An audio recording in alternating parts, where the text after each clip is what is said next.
a 5 ans, Karim Ghiati de Languedoc-Roussillon Cinéma, à l'époque, a eu la bonne idée de nous proposer cette séance film en fabrication qui un peu complète notre offre pour les professionnels, puisque au sein de ce secteur professionnel, nous avons les bourses d'aide au développement, donc qui sont des présentations de projets de films. Mais c'est vrai que étudier le processus d'un film qui est en train de se faire, on ne l'avait pas encore. Donc Karim nous avait proposé ça, et donc, bien sûr, c'était une très bonne idée. Cette année, il se trouve que Mathieu Amalric est en tournage dans la région. Il reprend d'ailleurs le tournage, je pense, dans une semaine. Et nous avons le plaisir d'avoir avec nous la productrice, Yaël Fogiel, Les Films du Poisson. Et entre-temps, Languedoc-Roussillon Cinéma est devenu... Nous, Yaël Fogiel, des Films du Poisson. Excuse-moi. Allez, Karim, je te passe la parole. Excuse-moi. Christophe, tu veux pas le faire pour moi ? Non, je plaisante. Bon, merci Christophe, parce qu'on échange toute l'année avec toi, avec ton équipe, avec, je pense à Géraldine Laporte, à Jean-Pierre Abizanda, à Michel Riguez, Isabelle Debien, pour aussi réfléchir à ces séances. On échange beaucoup sur les films qui se tournent en région, sur l'actualité, et puis sur ce plaisir aussi qu'à ce moment-là de l'année, il y ait des fenêtres, des écrans, pour que quelques-uns de ces films soient aussi montrés. Et puis pour nous tous également, ici, qu'on devienne aussi spectateurs, pour voir aussi tout ce qui se passe en Méditerranée, assister aux rencontres. Et c'est très précieux, c'est un moment fort de l'année pour nous tous, à Occitanie Film, et nous tous qui aimons le cinéma. Et effectivement, avec Christophe, sur ces rencontres, on a très envie à la fois de parler et de montrer des films terminés, mais aussi de nous plonger au cœur de la fabrication des films, parce que c'est notre travail, hein, c'est-à-dire qu'on passe notre temps, nous, à lire des scénarios, à visualiser des décors possibles, et l'idée, c'est aussi à la fois de valoriser les films qui sont liés au territoire, et celles et ceux qui les fabriquent, et aussi, bien sûr, de mener des actions d'éducation à l'image et de programmation. Il se tourne ici beaucoup de films. Pour information, juste avant, il y a une rencontre autour de la nouvelle base Film France Talent qui répertorie et qui va valoriser les techniciens et les comédiennes ici en région. Et aussi, petite information qui a peut-être été dite en introduction, la rencontre a été filmée, et celle qui vient est aussi filmée par l'école ACFA Multimédia. Et donc, dans quelques temps, bravo.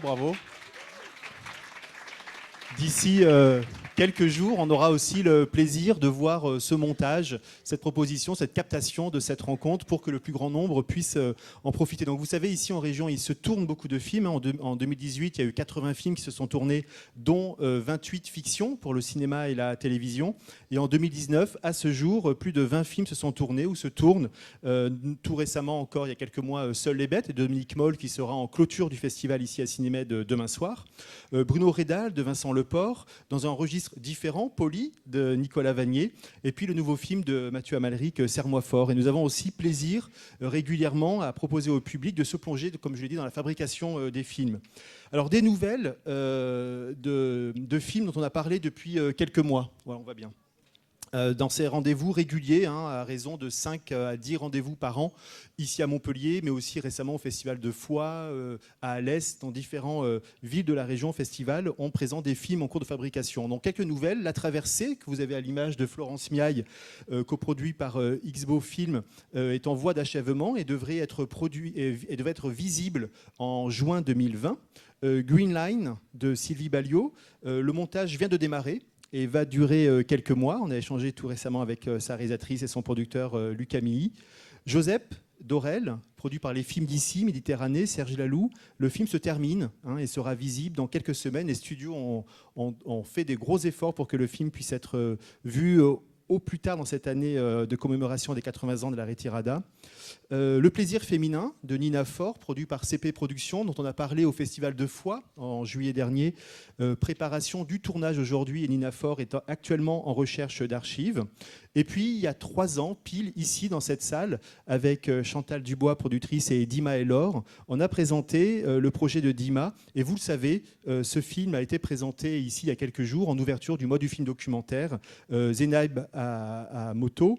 Et c'est le film qui a fait l'ouverture. Donc le film est terminé, a été montré sur le petit écran aussi. Et c'était intéressant de voir durant ces mois, durant ces années, comment cette rencontre autour de ce film en fabrication, comment le projet a évolué, comment Dima, de plusieurs personnages, a décidé d'aller vers une seule personne, et comment aussi la thématique du film s'est recentrée sur cette personne-là. Préciser aussi que plusieurs de ces rencontres documentaires en fabrication, qui vous avez aussi à l'image, sont faites grâce à un soutien de la Cinémathèque du documentaire, dont on est partenaire, et ici dont on est un relais ici en région pour montrer toute l'année des documentaires, notamment en novembre, parce qu'on coordonne le mois du film documentaire avec Occitanie, Livre et Lecture. L'objectif de ces rencontres, c'est de découvrir le projet du film, son sujet, sa forme, de comprendre les étapes de fabrication du film, de connaître le financement du film et de découvrir éventuellement des premières images, ce qu'on pourra faire aujourd'hui grâce à vous, Yaël, grâce à l'équipe, grâce à Mathieu Amalric. Et peut-être aussi de partager des doutes, des hésitations. Et je me doute, et je sais qu'il y en a forcément beaucoup, et ce serait peut-être aussi intéressant pour nous de les partager avec vous, peut-être pour vous alléger également de quelques-unes de vos hésitations. Aujourd'hui, on va présenter donc un long métrage, Serre-moi fort de Mathieu Amalric, produit par les Films du Poisson. Et c'est Yaël Fogiel qui va nous en parler. Les Films du Poisson, rapidement, pour beaucoup, je pense que vous connaissez beaucoup ce nom-là, pour le voir dans les génériques de films, qu'on associe beaucoup à des films que l'on aime, et au générique, on y voit ce logo et ce nom. Et si tu veux bien, Yaël, nous dire, on va faire une petite introduction avec quelques films produits par les Films du Poisson, mais nous dire d'abord comment est née cette société et d'où vient ce nom des Films du Poisson, avec un logo animé qui est assez joli, je trouve. Ça dure très vite, il faut le regarder. Comme ça va très vite, on va passer une deuxième fois. Alors je voudrais être sûr que tout le monde voit bien le petit clin d'œil du poisson à la toute fin. Voilà. Yaël Fogiel et Laetitia Gonzalez, parle-nous, si tu veux bien, de cette rencontre et de la création des Films du Poisson. Et donc, j'ai rencontré Laetitia sur un tournage en 1992. Donc, elle était stagiaire mise en scène et moi, j'étais j'étais coach d'Yvan Attal et prof d'hébreu d'Éric Rochon. Donc, c'était sur les Patriotes d'Éric Rochon. Et je travaillais dans la production. À l'époque, j'étais dans une boîte qui s'appelait Lapsus, dirigée par Esther Offenberg. J'étais assistante puis directrice des productions. Et Laetitia m'a demandé, mais tu fais quoi dans la vie? Je dis, je travaille dans la production. Et elle m'a dit, c'est mon rêve, c'est de travailler dans la production. Voilà. Et en fait, 2 ans plus tard, moi, j'avais pas mal d'amis. On était un groupe d'amis où tout le monde travaillait dans le cinéma, où on avait un rêve commun, c'est de travailler ensemble. Il y avait des assistants réalisateurs, des gens qui travaillaient dans le son, voilà, tous les métiers.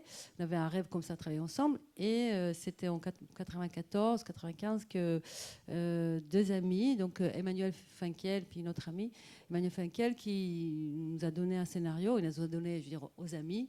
Et ces amis-là, on était tous des signes de poisson, sauf Emmanuel Finkiel, qui est scorpion. Donc, il nous a traités des poissons. Voilà, il a dit, alors bon, des poissons, film du poisson, produisez-moi un film du poisson. C'est vraiment débile comme choix, mais bon. Et du coup, Laetitia, donc il donne les scénarios, première version de Madame Jacques sur la Croisette.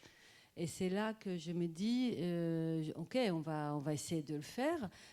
Mais donc il y avait tous ses amis, etc. Mais personne ne voulait vraiment bosser. Donc du coup, moi je voulais monter une boîte avec quelqu'un avec moi.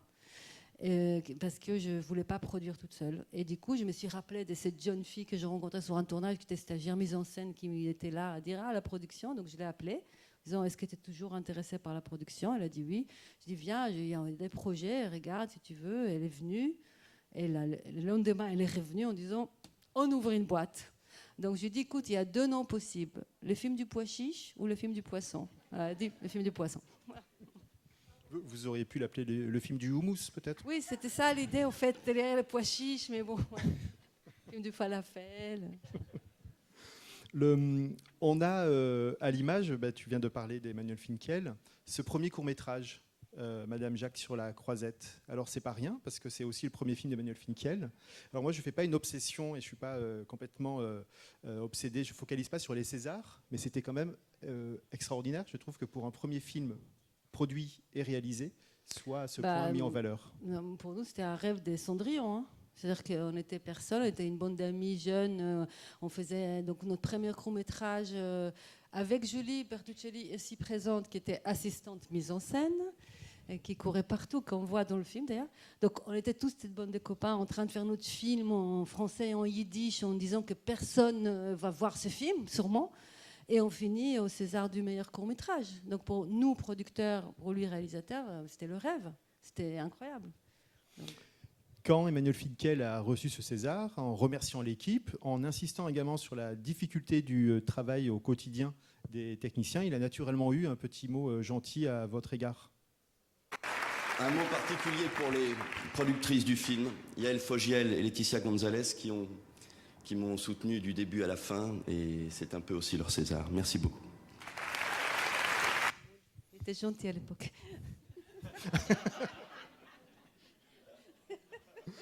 Et production récente également d'Emmanuel Finkiel, ce long métrage, La douleur. Voilà, on a été jusqu'à la douleur. Non, mais c'était évidemment qu'on est très lié à Emmanuel Finkiel, puisqu'il nous a nommé Bande de poissons et qui nous propose de faire son premier court-métrage qui a un César, qui nous propose de faire son premier long-métrage qui a 2 Césars, etc., etc. Et la douleur était des retrouvailles, parce que ça faisait un moment qu'on ne travaillait pas ensemble. Et moi, c'était pour moi un gros moment quand il me proposait de produire La douleur, parce que c'était un scénario juste sublime. Et j'étais très, très fière de produire ce film, mais c'était très, très, très difficile. Très, très difficile. Dites-nous quoi?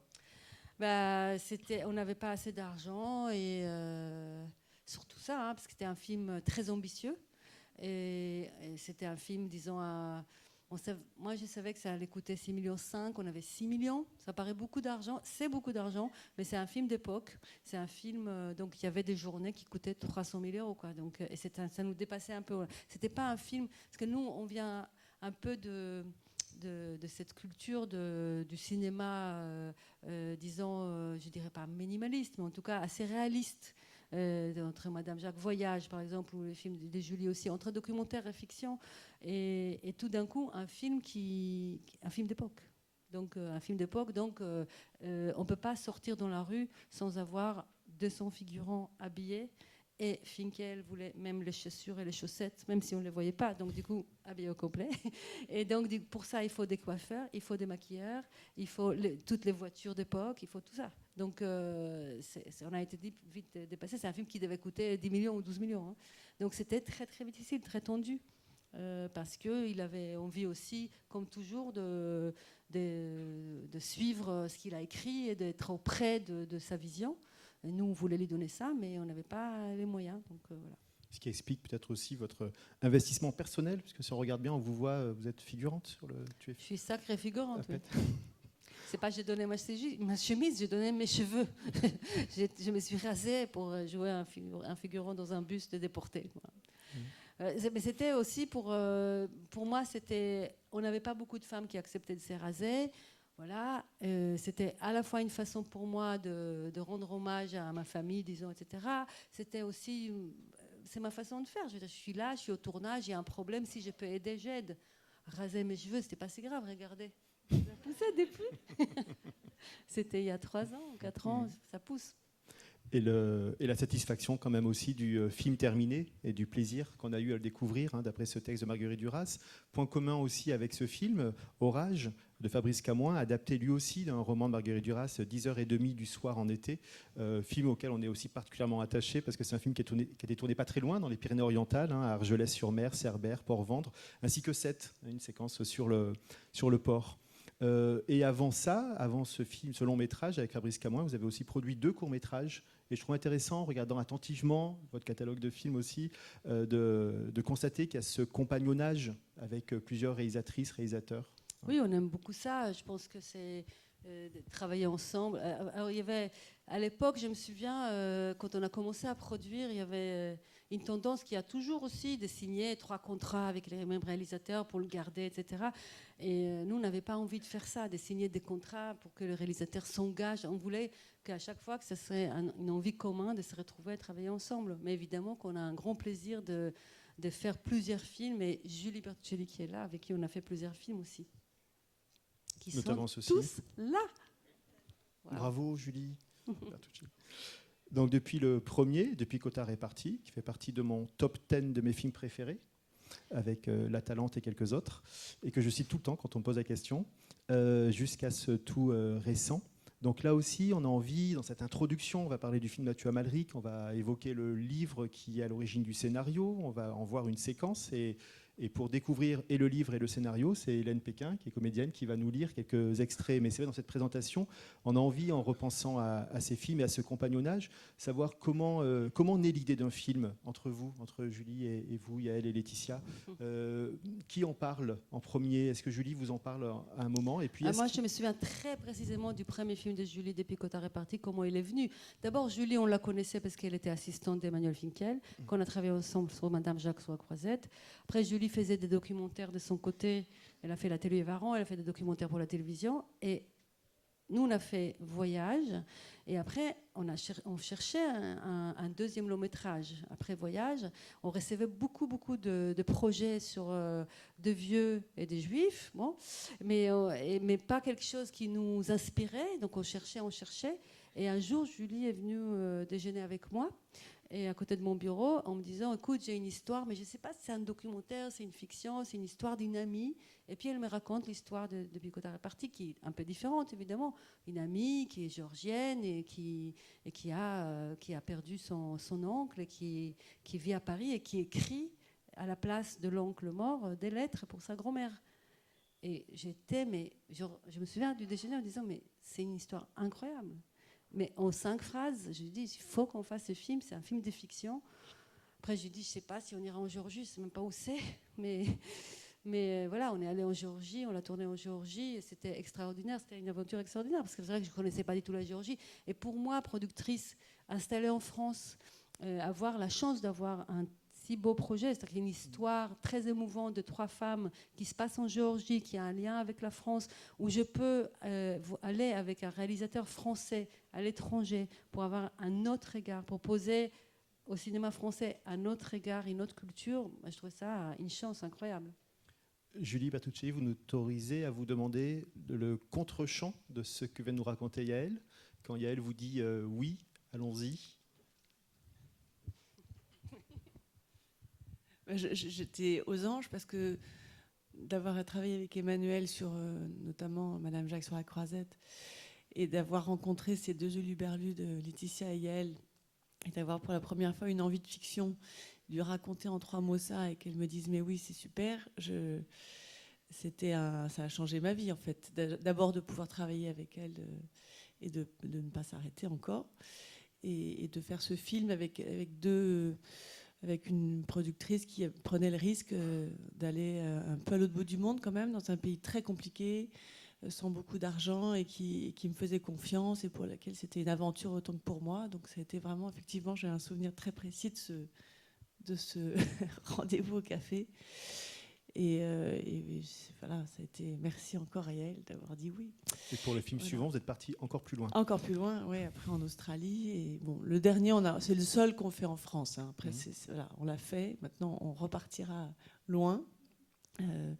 Et après, du coup, j'ai pas même mes documentaires. Maintenant, je lui propose à elle. J'avais d'autres producteurs avant avec qui je faisais mes documentaires, mais maintenant, je ne fais pratiquement. Bon, peut-être qu'il y aura une exception là bientôt, mais je ne veux faire que mes films avec elle. C'est un compagnonnage artistique très fort. J'ai beaucoup de chance d'avoir trouvé mes productrices, quoi. Ma productrice.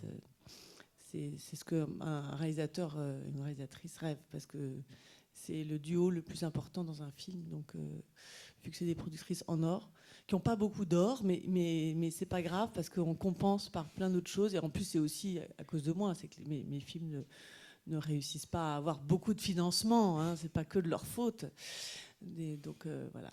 Est-ce que vous avez rêvé l'une et l'autre de certains films, donc là on en a 5 à l'affiche, mais qu'il y a certains films dont vous avez rêvé qui ne se sont pas faits aujourd'hui? J'imagine que oui, et combien? pas tant que ça. Un seul. Un seul pour l'instant. Oui, un seul qu'on avait commencé à développer, mais parce que je ne pouvais pas en faire un autre, que je vais peut-être faire d'ailleurs, là, entre-temps. Et puis, mais bon, non, mais moi, je ne fais pas 36 films en même temps. Donc, quand j'en fais un, je me mets à fond dedans. Et bon, s'il ne marche pas, ok, mais en général, ça marche quand même, parce que je suis très pugnace. Et elle aussi. Non, c'est juste pour dire qu'en allant en train, en allant ici, ensemble, justement, on a évoqué ce projet qu'on avait abandonné, mais qu'on l'avait développé énormément. C'était un petit bouquin que Julie a lu et qui m'a fait lire, que je trouvais très joli. C'était une histoire qui se passait en Thaïlande, mais toute ténue et très jolie. On a développé et sur une histoire énorme qui se passait aux États-Unis, etc. Et en fait, on ne le sentait pas. Donc, en commun accord, on l'a laissé de côté. Et en fait, ça, c'était il y a 5 ans ou 6 ans. Et en venant ici, on a reparlé de ces projets et du départ du projet du petit bouquin. Et peut-être qu'on va le développer maintenant, mais la version originale, je dirais. Peut-être. Autre réalisateur avec qui aussi un compagnonnage s'est mené et continue certainement, avec lequel aussi nous avons beaucoup travaillé, c'est Blaise Harrison. Blaise Harrison qui a réalisé pas très loin d'ici ce documentaire Armand, 15 ans l'été. Là on voit Armand Suarez qui vit lui à Saint-Gilles-du-Fesque, là où il a été filmé à plusieurs reprises, donc à 20 minutes de Montpellier. Il a été filmé à la fois ici au lac du Salagou, mais également au musée Fabre. Et 3-4 ans plus tard, pour le festival de Nyon, Blaise a réalisé Armand 19 ans. Et puis ensuite, Blaise Harrison a réalisé Armand New York, dans le cadre d'une résidence de création menée grâce à l'Institut français et à la région Languedoc-Roussillon à l'époque, qu'on avait porté à Languedoc-Roussillon Cinéma, et quelques temps de tournage également. Alors Valentine Pigné, qui est là, pourrait nous en parler beaucoup, mais on n'a pas le temps. Valentine, toutes mes excuses. Et il y a eu ensuite L'Harmonie, documentaire aussi formidable qu'on a eu plaisir à montrer à maintes reprises, et puis plus récemment, son premier long, Les Particules. Alors, Blaise, on l'a rencontré, c'est vrai, avec son projet Armand 15 ans l'été. C'est Estelle Fialon qui est associée avec nous. Qui en fait, Estelle était mon assistante et puis devenue productrice et puis a développé plein de projets. Et c'est elle qui a connu Blaise. Et c'est vrai qu'on aime beaucoup ça, de partir de documentaires et d'aller vers la fiction. On aime aussi beaucoup le premier film, la découverte d'un talent. Donc on avait un énorme plaisir d'abord de faire ces 2 documentaires parce que c'est vrai qu'il a un œil extraordinaire, c'est un chef formidable et que les 2 films parlent quand même d'un adolescent. Donc c'est très naturel pour nous de développer son premier film de fiction qui parle des adolescents aussi et qui est très personnel et où tout son regard documentaire essaye de jouer entre la fiction qu'il a écrite et le documentaire qui se passe devant lui, puisqu'il a fait jouer des non-professionnels adolescents. Donc c'était un plaisir de faire la première de sa fiction à la 15aine des réalisateurs à Cannes. C'est un film qu'on a ici en région beaucoup montré, notamment à 7000 lycéens dans le cadre de lycéens au cinéma, et des tas de rencontres qui ont été organisées avec Blaise Harrison et qu'on va continuer à suivre. Si on continue dans cette introduction, d'autres affiches du film produits par les films du Poisson, choisies de manière complètement subjective. Moi, j'ai compté un peu moins de 30 longs métrages, un peu plus de 30 documentaires, un peu plus de 30 courts métrages, plus les séries. J'ai l'impression qu'on est à plus de 110 ou 120 films produits. Oui, à peu près. Dont Ligne de front, qu'on voit en haut à gauche, de Jean-Christophe Klotz, vu notamment au Festival d'Alès en 2010, je crois bien. Et en songeant à ces titres et à d'autres produits depuis 1995, et en gros depuis 2000 et 2020, quelle évolution vois-tu dans la production ? Produire en 2000 et produire en 2020 ? C'est toujours très difficile, hein. C'est toujours très difficile. C'est difficile de produire. Voilà. C'est-à-dire de trouver des financements à des films qui nous passionnent et qu'a priori personne n'en veut parce qu'on ne fait pas des films pour le marché, soi-disant. On fait des films par passion et des films qui nous intéressent artistiquement. Et après, ça change. C'est pas pareil. C'est pas que c'est-à-dire que maintenant, il faut qu'on finance différemment parce qu'il y a moins d'argent en fait, un peu moins d'argent pour le film parce que les séries ont pris un peu le dessus, les télévisions investissent moins dans le cinéma, donc il faut que nous on trouve d'autres façons de produire et on cherche à trouver ça. C'est intéressant, pas inintéressant. Et Julie a précisé que vous étiez une productrice en or, donc. Et puis parmi d'autres films produits, il y a ces 2 notamment qui sont diffusé ici à Cinémed, projection du documentaire sur Ania Magnani et la série L'agent immobilier qui sera projetée demain soir, vendredi 25 à 20h30. Mathieu Amalric, on arrive au projet. Il y a notamment cette connexion, à la fois la chose publique avec Jean-Quentin Châtelain, 57 000 km de Delphine Creter, dans lequel joue Mathieu Amalric, et puis Tournée, qui je pense a été vu majoritairement par nous tous ici, sorti en 2010. Tournée, c'est vrai que alors il y a aussi un truc avec Julie parce que en 2003 on sort Depuis Cotard est parti et La chose publique. On a tourné en même temps La chose publique, donc un téléfilm pour Arte qui va sortir en salle donc par Mathieu, qui est réalisé par Mathieu. C'était la première fois qu'on a travaillé avec lui. C'est lui qui est venu nous voir parce qu'il cherchait un producteur. C'était un téléfilm dans une collection masculin-féminin que Arte faisait, produite par GMT, et il voulait un producteur indépendant. GMT était d'accord, donc il est venu nous voir parce qu'il a entendu parler de nous, parce qu'il a fait jouer Esther Gorentin dans le stade de Wimbledon. Esther Gorentin étant l'actrice fétiche de voyage, des Depuis Cotard est parti, etc. Donc le lien s'est fait comme ça. Donc on tourne en 2002, 2003, Depuis Cotard est parti et La chose publique, et en 2009 on tourne L'Arbre de Julie Bertuccelli en Australie et Tournée de Mathieu Amalric. Et pour ceux qui étaient à Cannes, cette édition-là, ils ont pu voir les deux. C'était notre année 2010 à Cannes. C'est vrai, on avait 2 films en sélection officielle, un en compétition, le film de Mathieu, et un en clôture, le film de Julie. Alors depuis, Mathieu Amalric a réalisé aussi Barbara et la Chambre bleue. Pas avec nous. C'était des films de commande, soi-disant. Je sais pas. Mais donc du coup, là, c'est vrai qu'on était content quand il est venu nous proposer Serre-moi fort. Alors on peut voir juste pour le plaisir une petite minute de tournée. Hey Rocky, Hey Joey, what's up? where are we? Le Havre. And then we go. Hey, donne-moi. Hey, Le Havre, Nantes, La Rochelle et Toulon. what about Paris?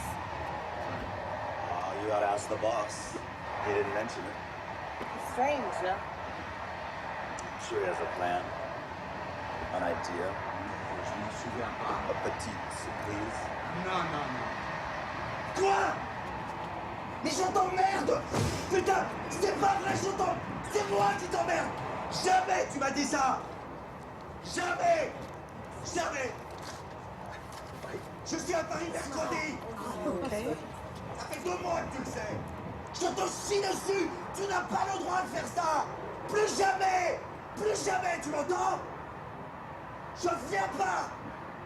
C'est tout!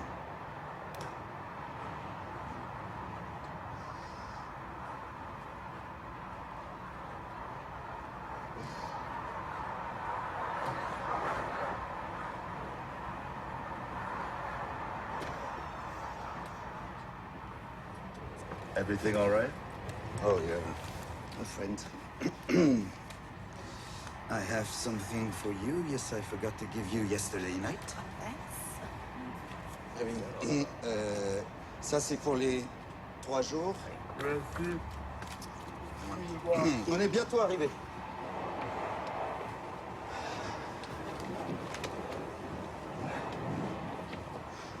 It was good news, in fact. Yes. Better that vous n'allez pas dans cette ville. Ville triste, ville morte. That was good news? I would hate to hear bad news. Alors dans le cas de cette tournée, entre de Nantes, La Rochelle, en passant par Toulon, on aurait beaucoup aimé que la tournée avec ce cabaret s'arrête dans la région, mais c'est le cas du nouveau film qui se tourne, comme l'a dit tout à l'heure Christophe Leparc, pas très loin, en Haute-Garonne, près de Saint-Gaudens, à Gantis précisément, où se trouve la maison. Alors quand on a lu le scénario, quand on l'a reçu, quand les services de la région ont reçu le scénario et quand nous, à la commission, on l'a vu, on a échangé, on a découvert une évolution dans le titre, Oui. ce qui explique pas mal d'erreurs sur Internet, y compris à c'est commencer par normal moi. parce que au départ, il a proposé ce titre-là, Serre moins fort. Et puis un jour, il s'est réveillé, il a dit non, c'est serre-moi fort. C'est à peu près le contraire. Oui. Oui, c'est Mathieu. Est-ce que le titre pourrait être Ne me sers plus après? Je ne sais pas, on verra. Et d'ailleurs, le bouquin s'appelle Je reviens de loin, c'est pas mal aussi. Là, je ne sais pas ce que vous préférez. Qu'est-ce que tu préfères?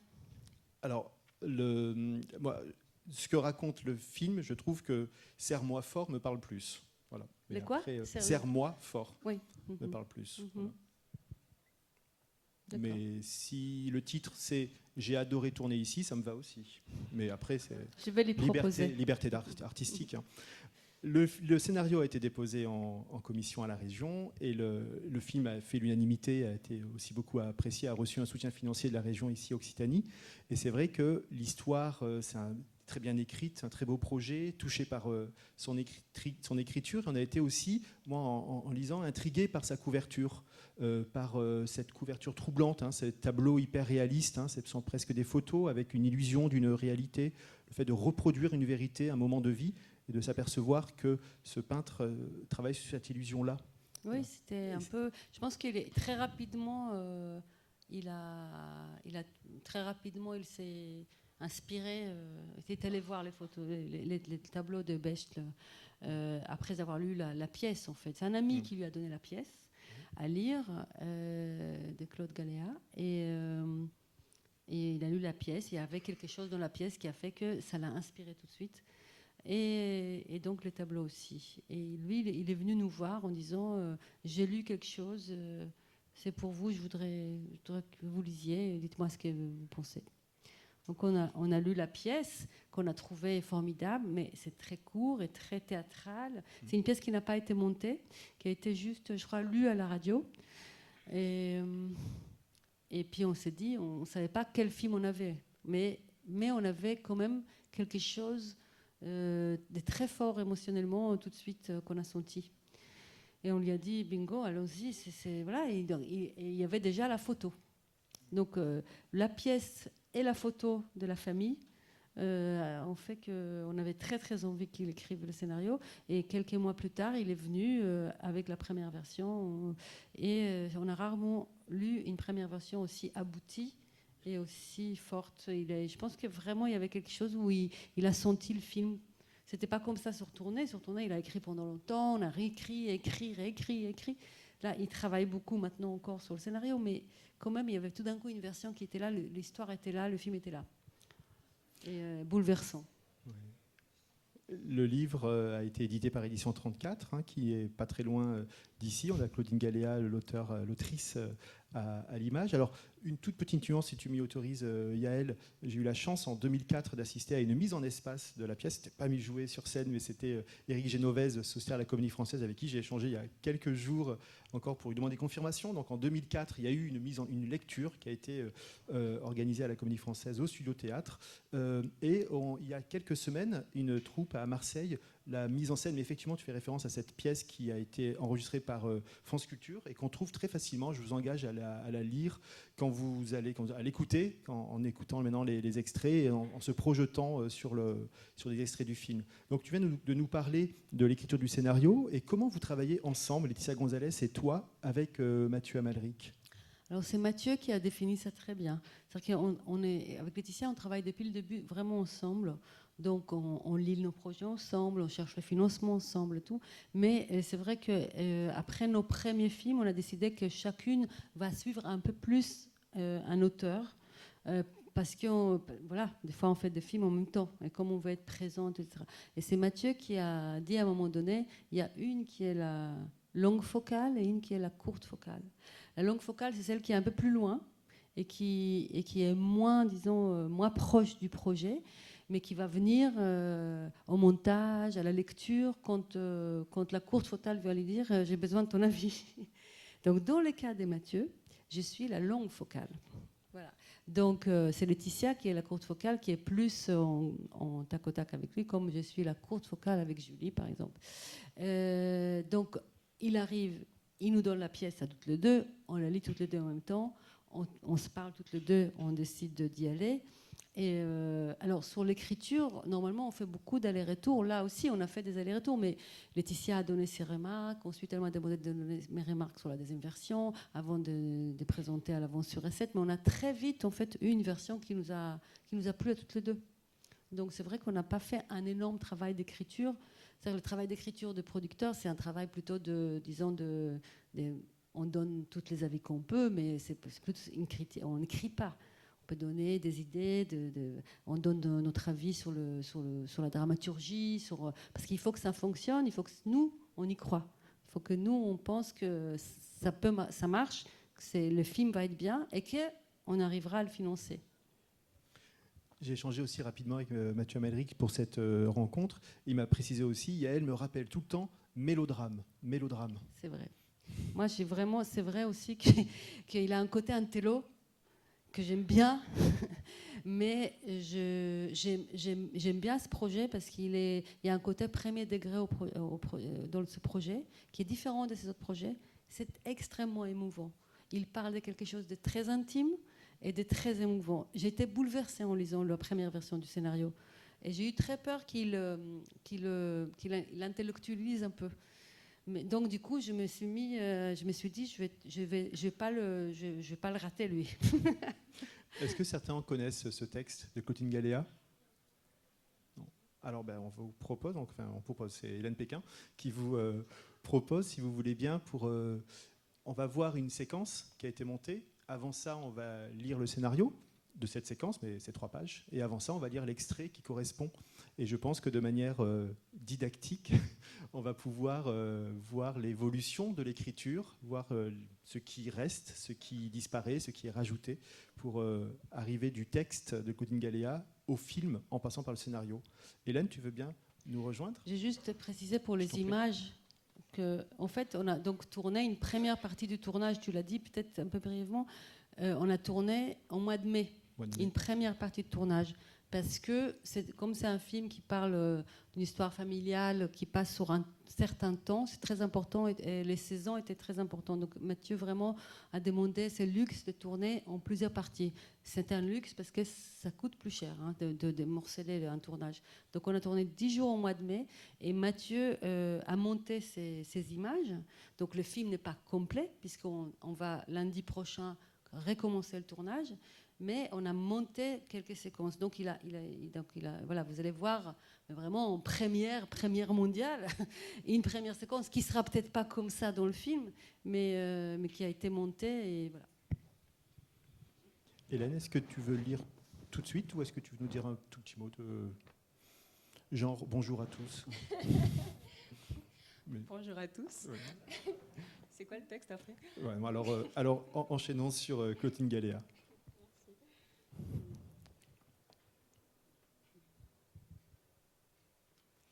Lucie. Je lisais Robinson Crusoe et j'ai commencé à m'appeler Vendredi dans mon journal intime. Cette histoire de journal intime, c'était un secret entre Chloé et moi. On devait écrire chacune nos pensées les plus importantes. Quand on n'écrivait pas, on marquait « Je n'ai pas eu de pensée importante aujourd'hui ». Moi, j'en écrivais 4 ou 5 d'un coup, puis plus rien pendant quelques jours. Chloé écrivait chaque jour et me disait « J'ai écrit hier soir. Et toi ?» Je préférais jouer du piano. J'avais presque terminé la sonate de Schubert quand j'ai eu 12 ans. Papa a dit « Puisque tu as si bien joué, je vais t'emmener au concert. » Je suis allée écouter Martha Argerich. Et en sortant, je me suis juré que ma mère, c'était elle désormais. Je n'ai rien dit à personne, mais pendant 7 jours d'affilée, je l'ai écrit dans mon cahier. Ma mère est Martha Argerich. La même phrase, pendant 7 jours. Et je me la répétais avant de me coucher. Petit déjeuner, 3. Marc, Lucie et Paul, avec intervention de Camille. Marc. Vous n'aurez plus faim à midi. Qu'est-ce que tu fais, Lucie? Des crêpes? Mais ça fait combien de temps que vous êtes à table? 1h30. Et t'as mangé combien de tartines de Nutella, Paul? On se régale, papa. Vous ne croyez pas qu'on pourrait faire autre chose? Et vous avez vu l'état de la cuisine? J'aime pas que vous traîniez toute la matinée en pyjama. Papa, s'il te plaît, on est bien. On aime bien le petit déjeuner. T'as taché ta BD, Camille. Laisse-les, Marc, c'est dimanche. Le soleil entre par la fenêtre, il fait doux et soyeux dans cette cuisine. C'est une bonne pièce à vivre, on y est bien, on s'en fiche de pas manger à midi, on s'en fiche de rester en pyjama. C'est fait pour ça le dimanche, pour traîner en pyjama dans la cuisine, pour lire des livres et laisser tomber des gouttes de chocolat et de miel sur les pages. On est paresseux et joyeux le dimanche matin, ça sent la fête et la famille, la chaleur de la maison, le bonheur de rien faire, de faire ce qu'on a envie. Assieds-toi, reprends un café, mange une crêpe de Lucie, sors le saucisson et le fromage. Paul, oh oui papa, du saucisson. Lucie, je peux avoir une tranche de jambon et un œuf pour ma crêpe? Marc, tu m'en fais une Lucie, je vais refaire un café. Paul, je peux goûter le café papa? Camille, dis oui, allez, dis-lui. Marc, oui. Paul, waouh. Lucie, la prochaine fois on fera des œufs avec du bacon. Camille, c'est doux et soyeux et chaud et lumineux. Et si vous mettez un peu de musique, oui, voilà, quelque chose de gai. Et c'est 11h du matin, on est bien, on s'étire. On n'est obligé à rien. Le téléphone va sonner, des amis vont passer, proposer une balade ou un ciné. Il y aura les copains des enfants, on aura faim à 4h, on fera un énorme goûter. Et ce soir, on achètera des pizzas. Et il y aura le bain à prendre et les habits propres à préparer pour l'école demain. Et la nuit tombera, on allumera dans la cuisine, on mettra le lave-vaisselle en marche, on entendra son ronron familier, on boira encore un verre de lait. Et les enfants iront se coucher et tu regarderas encore un peu, Marc, la télévision. Les chaînes étrangères, le sport, les dernières nouvelles avec un whisky ou un bourbon. Merde. J'ai encore oublié de leur dire de se laver les dents. Et maintenant ils dorment, ce n'est pas, Camille, grave. Non, ce n'est pas grave. C'est une belle journée. Merci Hélène, c'est pas facile de lire, de passer avec tous ces personnages. Alors aujourd'hui, quand vous parlez de ce projet, vous dites « ça semble être l'histoire d'une femme qui s'en va ». Le scénario, la séquence qui correspond à ce passage dont on va voir tout à l'heure, dans 3 minutes, la réalisation, est-ce que tu veux bien aussi? Et là, on comprend le passage de l'adaptation de ce que Mathieu Amalric a fait du texte au scénario. Voix intérieure de Lucie. Je me suis juré que ma mère, c'était elle désormais. Je n'ai rien dit à personne, mais pendant 7 jours d'affilée, je l'ai écrit dans mon cahier. Lucie se détache les cheveux, les fait tomber libres sur ses épaules. Elle tend son élastique à son père. 55, chambre de Lucie, matin. Par terre, en manteau, cartable sur le dos, Lucie écrit sur son cahier. Ma mère est Martha Argerich. Voix intérieure de Lucie. La même phrase, pendant 7 jours. Lucie cache vite le cahier et sort de la chambre. Voix intérieure de Lucie. Et je me la répétais avant de me coucher. 56, cuisine, un dimanche matin. Marc, sur le pas de la porte, en pyjama, ébouriffé. Marc, voix du réveil. Vous n'aurez plus faim à midi. Bordel dans la cuisine. Les enfants ont tout sorti. Marc, qu'est-ce que tu fais, Lucie? Des crêpes. Lucie, farinée, a pris les choses en main. Marc, ça fait combien de temps que vous êtes à table? 1h30. Marc, et t'en as mangé combien de tartines de Nutella, Paul? Et t'en as mangé combien de tartines de Nutella, Paul? Paul, se baffrant. On se régale, papa. Le soleil entre par la fenêtre. Il fait doux. Marc, plein de soucis. Vous ne croyez pas qu'on pourrait faire autre chose, non? Vous avez vu l'état de la cuisine? J'aime pas que vous traîniez toute la matinée en pyjama. Lucie, papa, s'il te plaît, on est bien. Paul, tournant une page de sa bande dessinée. On aime bien le petit déjeuner. Marc, frotte avec une serviette. Tu tâches ta BD, fais gaffe. Voix de Camille, chuchotée en lui. Laisse-les, Marc, c'est dimanche. Debout, Marc regarde ses enfants. Voix de Camille. C'est fait pour ça le dimanche. On s'en fiche de pas manger à midi, de rester en pyjama. Visage de Marc. Voix de Camille.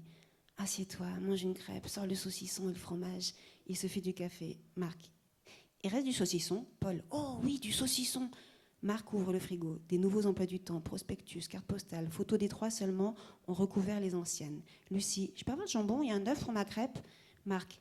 Tu m'en fais une? Paul. Je peux goûter le café, papa? Voix de Camille. Allez, dis-lui. Marc a un joli sourire. Marc. Oui. Paul. Waouh! Lucie. La prochaine fois, on fera avec du bacon. Marc la regarde poser les assiettes pleines sur la table et retourner au fourneau.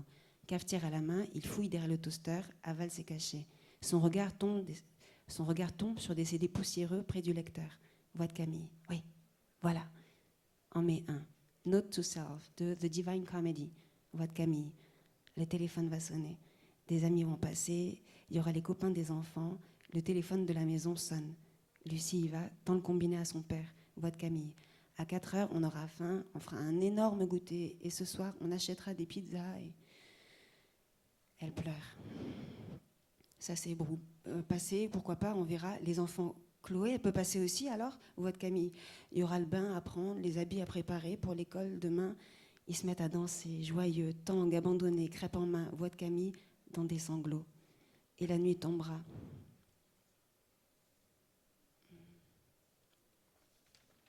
Se pouce serré, pogo tendre sur les éclats de guitare, voix de Camille. On allumera dans la cuisine, on boira encore un verre de lait.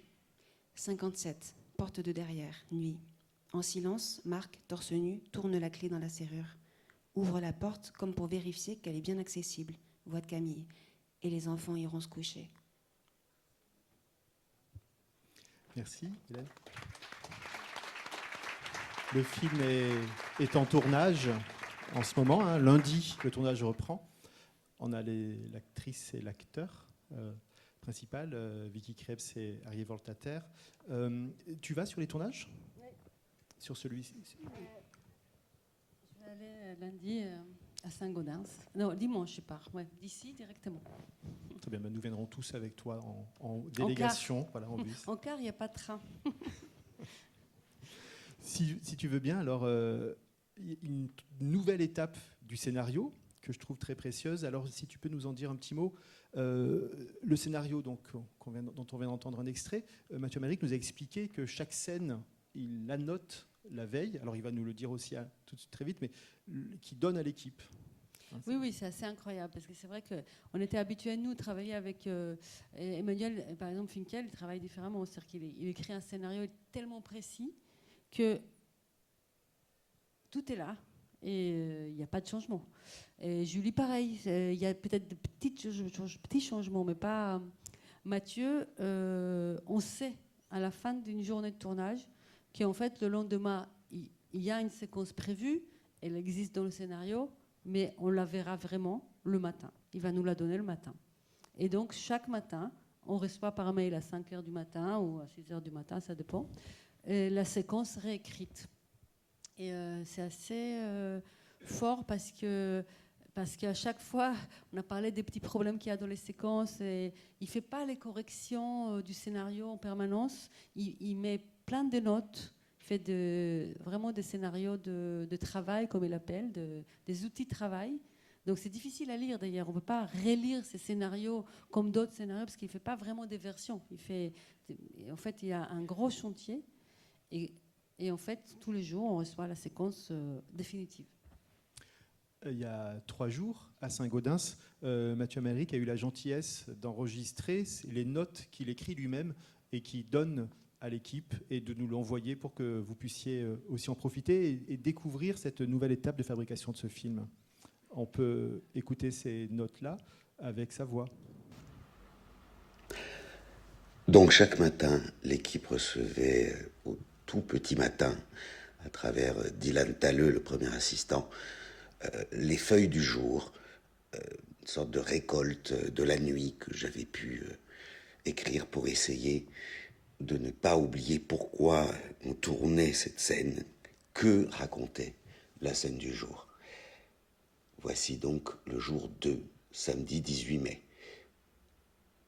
Aujourd'hui, il fallait tout réinventer et la scène écrite était sous formol, morale, débile, donc feuille très volatile, pardon. Pas éclairé pour chaque plan, mais pour la scène, qu'on puisse passer de l'un à l'autre presque sans s'arrêter et aimer les éclats, les brûlures, les écarts. On va tourner partout, pièces désaffectées incluses. Chantier, toujours penser scène sur Marc. Son humeur, ses déplacements, plus que sur les enfants. Voix de Clarisse, je voudrais être là, son manque, et non des conseils d'éducation débiles. Moi je veux miel, grand marnier, chantilly, noisette, Suzette. Hé, vous m'écoutez? Enlève ton polo, Marco Polo. T'as un nouveau tatouage? Montre. Elle lui échappe en fait. Il ne l'écoute pas. Donc, elle doit le séduire. C'est une scène de séduction de Clarisse. Jusqu'à ce que Marc fonde, mette la musique pour mieux être avec elle, fout tout le monde dehors. Marc qui rit. Est-ce que Marc lui répond? Parle tout seul, pensent les enfants. Qu'est-ce que t'as dit? Rien.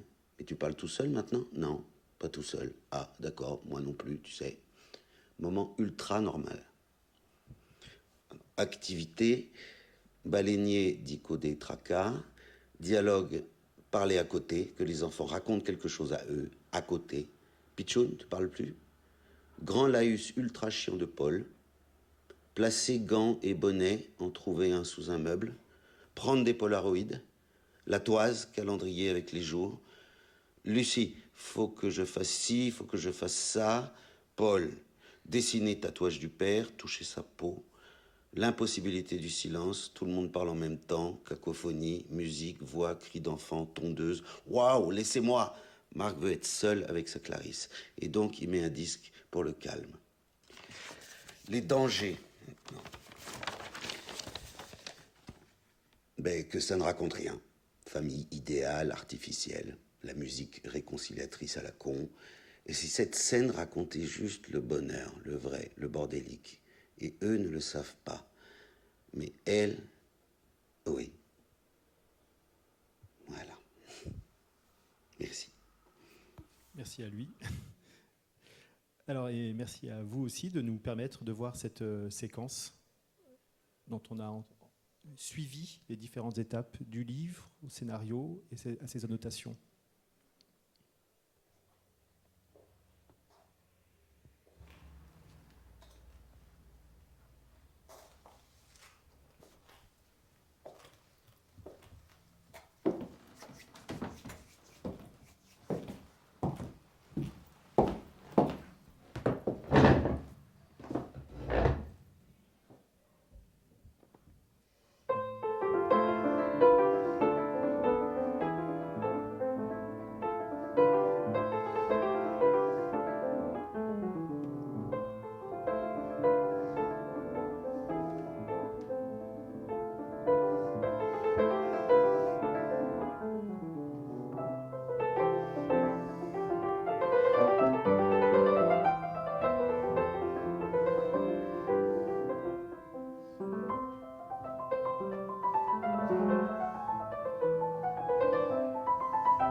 Qui a fermé la porte à clé?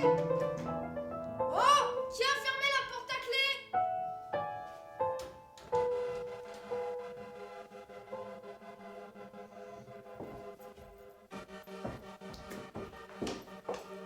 Hey.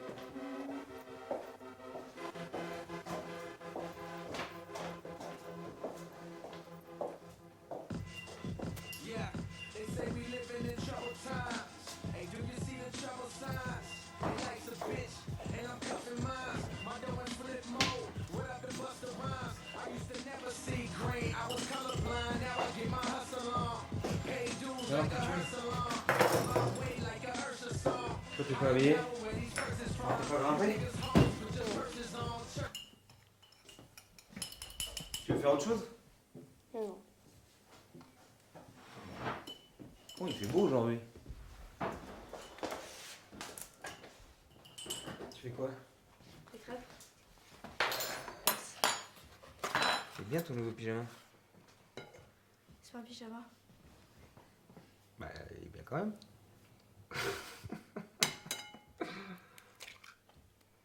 Tu veux de l'aide? Non. Je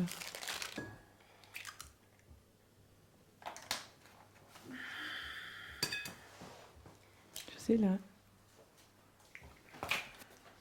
Regarde-moi. Marc?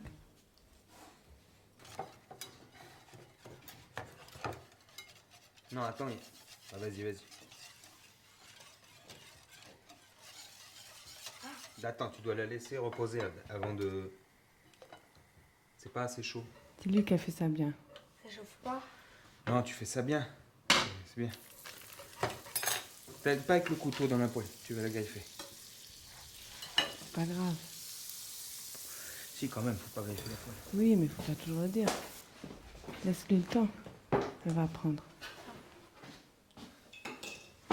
Elle a grandi. C'est vrai que t'as grandi.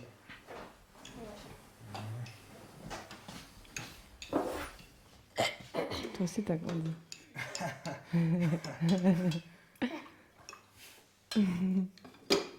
Noch eine Zigarette. Je peux goûter le café? Ouais, puis quoi encore? Oui, dis oui. Voilà. Allez, dis oui. Tu veux du sucre? Tu veux du lait? Merci. Tu veux une clope?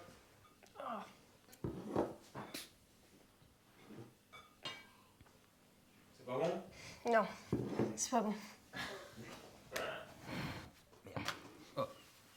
C'est pas mal quand même. Cherry, will you love me too? Elle est pas cuite. Hein.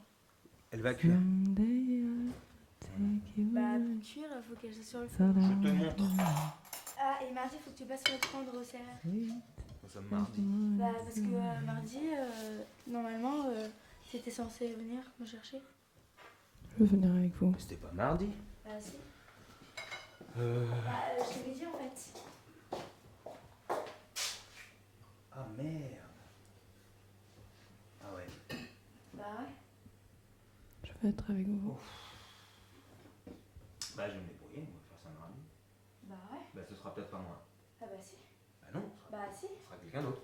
Bah, qui? Bah je sais pas, mais je vais me mouiller, ce sera quelqu'un d'autre. Ferme les yeux. Ça y est. Merci.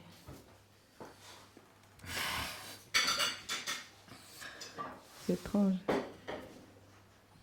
C'est pas grave. Non, j'aime bien. Non, c'est j'aime bien. J'aime bien te regarder avec les yeux fermés. Oh, voilà. Je te sens respirer. À chaque fois qu'on fait un truc, elle dit. Tu me manques. Mais il fait. Elle a rien fait. Tu viens. Depuis ce matin, je suis en train de lire. Et toi, tu fais des crêpes. Tu me manques beaucoup. Je les ai même pas réussi. Toi aussi. Toi aussi. Pas tout seul. Hein? Tu parles à qui? À personne? Ah, si, tu pars tout seul. Enlève le t-shirt. Oui, allez, allez, allez. Pourquoi je rigole? Enlève le t-shirt. Parce que j'ai chaud. C'est ça que je rigole. Ah, t'as un nouveau tatouage. Hein? T'as un nouveau tatouage. Tu peux me le faire, s'il te plaît? Le même? Oui.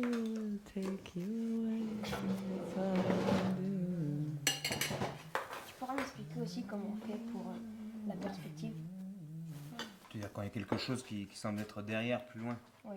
Et aussi quand tu fais le train, là. Pourquoi vous ne dessinez pas le train? Pourquoi on ne dessine pas le train? Bah oui. Bah parce que sinon on n'y voit plus rien, on peut plus voir les rails. Bah du coup, vous voyez pas le train non plus. Mais pourquoi est-ce qu'on aurait besoin de voir le train? C'est les rails qu'on construit, c'est pas le train. Le téléphone va sonner. Merci. Tu as de la farine sur la bouche. C'est plein de farine. Je vais manger des crêpes et t'embrasser sur la bouche. Toute la journée. Non. Voilà. On va dire ok. On n'a pas de ok. Ah. Ta gueule. Tu prends? Mais ferme-la. Pourquoi elle parle comme ça? C'est Chloé. Tu l'as invitée ce soir?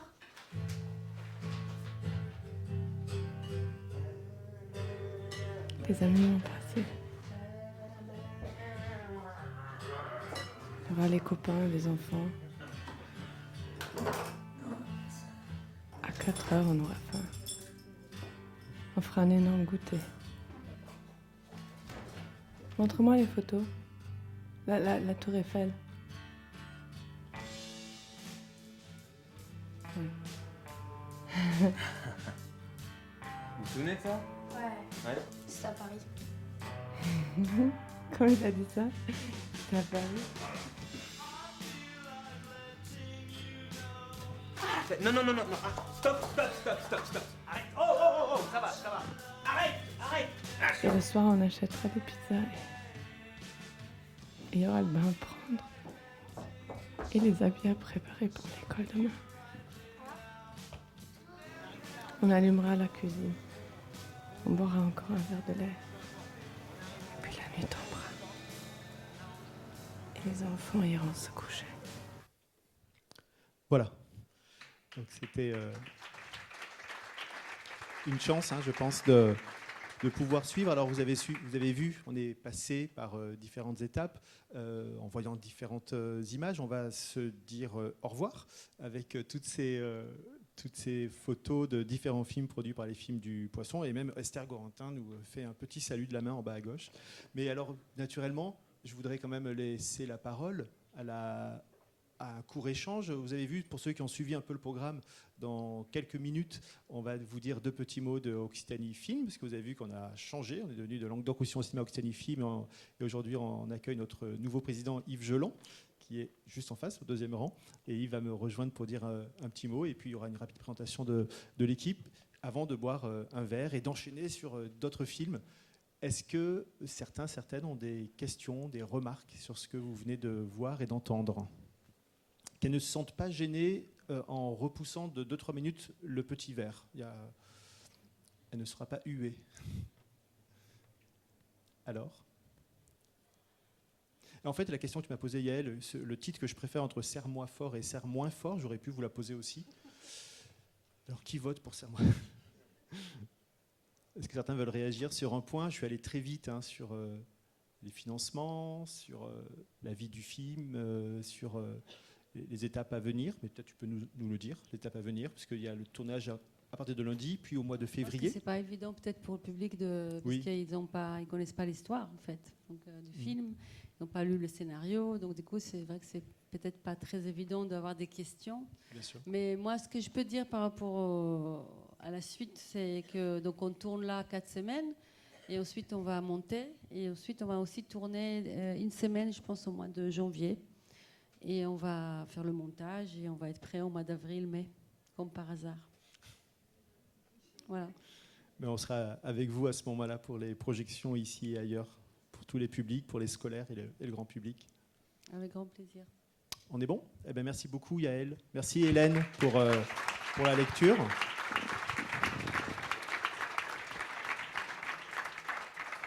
Un dernier petit clin d'œil avec le petit poisson qui nous fait un clin d'œil.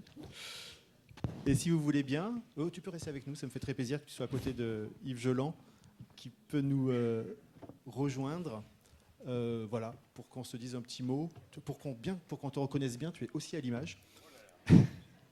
Je sais aussi, Yves, que tu es lié à Mathieu Amalric pour avoir travaillé avec lui à plusieurs reprises. Et tu connais ce projet, j'imagine, bien déjà.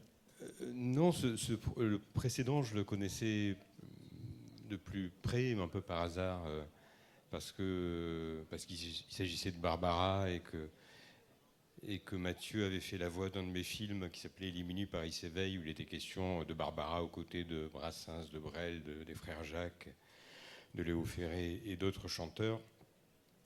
Brel étant un des chanteurs favoris de Mathieu. Et c'est la première fois que j'assiste ici à ces échanges et je trouve ça très appétissant. Donc évidemment, je savais qu'il tournait à Saint-Gaudens, mais je n'ai pas lu Serre-moi fort, Serre moins fort. Et donc, mais vraiment, je suis content d'assister à ça. J'ai vu tous les films de Mathieu, j'ai vu tous les films de Julie également. Je n'ai pas vu tous les films produits par Le Poisson, mais presque. Et donc, voilà, on attend. Il a une idée d'une date de sortie du film ou pas, ou c'est encore trop tôt pour dire? C'est Gaumont qui va distribuer. Gaumont qui a distribué Barbara va aussi distribuer ces films-là. On n'a pas encore de date. On va essayer d'aller à Cannes, comme beaucoup de films qui sont en fabrication en ce moment. Et puis ensuite, on verra, je pense. Mais ça sera, j'espère qu'on va sortir en 2020. Bon voilà, je sais pas trop. En fait, je pensais pas que tu m'appellerais maintenant. J'imaginais encore moins qu'il y aurait ma photo en grand à côté. En tout cas, vous pouvez au moins admirer le joli logo de Occitanie Film. Vous dire qu'au mois de juin dernier, lors de une assemblée générale et en septembre, l'assemblée générale, la composition a évolué. Il y a de plus en plus, il y a toutes les associations de professionnels qui nous ont rejoints au sein d'Occitanie Film, en lien direct avec nos deux tutelles, la région Occitanie et l'État, la DRAC, ministère de la Culture. Et ces différents collèges qui sont au sein d'Occitanie Film, notre travail va être naturellement de continuer à valoriser les films, à attirer des tournages ici en région, de valoriser la filière professionnelle et continuer à montrer beaucoup de films, si possible, devant des salles pleines. C'est un sujet auquel tu tiens beaucoup, Yves. Voilà, et donc il y a un nouveau bureau avec Sylvie Duluc en tant que secrétaire, Guillaume Boulanger qui est présent en tant que trésorier, et donc Yves en tant que président. Alors, je salue aussi Benoît Caron, qui est chef de service des industries créatives ici, culturelles ici à la région Occitanie, et une partie aussi du service de la région, de la direction de la culture et du patrimoine, et de la DRAC. Coucou Véronique. Voilà, et puis dire aussi que, on a parlé de tous les liens avec les professionnels lors de la précédente session. Peut-être dire aussi l'attachement que j'ai à ce festival. Parce que j'avais du mal à lui donner un âge, mais je me souviens, quand j'étais étudiant ici à Montpellier, je me débrouillais pour ne jamais partir en vacances au moment de Cinémed. Et ça ne s'appelait pas Cinémed encore, il n'y avait pas l'acronyme, je crois. Mais j'ai eu la chance une fois d'ailleurs de présenter un film ici dans la grande salle, un film documentaire, puisque vous voyez que le Cinémed s'intéresse également aux films documentaires. Et le nombre on a cité, en tout cas tout à l'heure, Marin Rosenstiel citait l'accueil des tournages, le nombre puisque l'Occitanie était sur le podium des 3 régions françaises, mais il y a également un nombre considérable de festivals. Le fait d'être ici en zone libre permet souvent des festivals de cinéma en plein air également, dès qu'arrivent les beaux jours. D'ailleurs, Mathieu Amalric était venu l'année dernière dans ma ville de Carcassonne présenter non pas Barbara, mais le documentaire qu'il avait inspiré pour Barbara, qui était le film de Vergès. Et donc, voilà, qu'on continue à montrer le plus de films comme ça. Et c'est vrai qu'il y a des festivals comme le Cinémed à Montpellier, comme Jindou, comme Alès, comme Auch ou encore à Perpignan également. Il y a vraiment beaucoup de festivals qui remplissent, mais qu'on continue à montrer, et que Occitanie Film, qui maintenant couvre 13 départements, donc, et ce rôle de facilitateur, de créer des liens et d'aider le plus possible. Et comme je l'avais dit lors de mon élection récente, c'est pour ça que je suis encore dans les balbutiements. À un moment, il faudra que j'arrête d'être un président en rodage, mais pour l'instant, je le suis encore un petit peu. On parle beaucoup d'éducation à l'image, et Occitanie Film s'y implique, avec lycéens au cinéma, et également dans les collèges. Mais l'éducation à l'image, c'est tout au long de la vie. Et donc, voilà, il n'y a pas un spectateur qui vaut plus qu'un autre parce qu'il est plus jeune. Et heureusement qu'il y a aussi beaucoup de gens de plus de 60 ans dans les festivals, sinon il y en a beaucoup qui fermeraient. Voilà. Alors, ce que tu as dit sur le Festival Cinémed a fait très plaisir aussi à Henri Talva, qui est avec nous. Alors aussi l'équipe au service de la filière, je vais vous les présenter rapidement. C'est en partie éducation à l'image, programmation, Marie Chèvre qui nous a rejoint tout récemment, Amélie Boulard, Nathalie Degouzon en charge de la programmation de films. Au secteur professionnel, Chloé Galland, Estelle Cavois, Géraldine Durand-Dosda en bas à droite.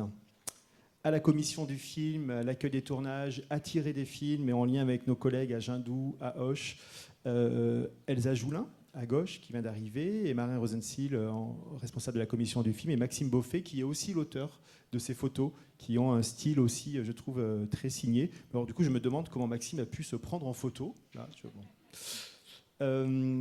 administration, direction, Caroline Delpouf, administration, comptabilité, Pia Lakovic, responsable administrative et financière, et Bibi là-haut avec un sourire un peu niais, mais voilà.